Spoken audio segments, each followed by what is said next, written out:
Which studio executives fought New Hollywood's rise? Imagine a time when Hollywood was changing fast, and not everyone was happy about it. That's what happened in the 1960s when a new wave of filmmakers started making movies that felt more real and daring. But some of the old studio bosses didn't like this shift at all. They had built their careers on the classic Hollywood style, which meant big musicals, epic stories, and family-friendly films. These executives wanted to keep things just the way they were, and they saw the new filmmakers as a threat.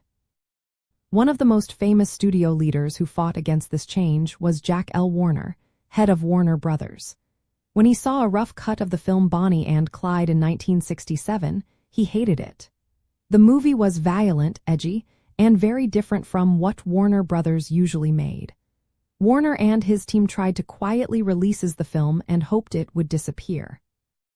But it became a hit with young audiences and critics, proving that the old Hollywood style was no longer enough. Other studio heads, like those at Paramount and Columbia Pictures, also resisted the new style. They were used to making safe, popular movies that appealed to everyone. But the new filmmakers wanted to show real life, with its chaos, rebellion, and music. These studio executives had already lost some power because of television and the end of the production code, but they still fought to control what got made. These old bosses weren't just fighting movies, they were fighting a changing world.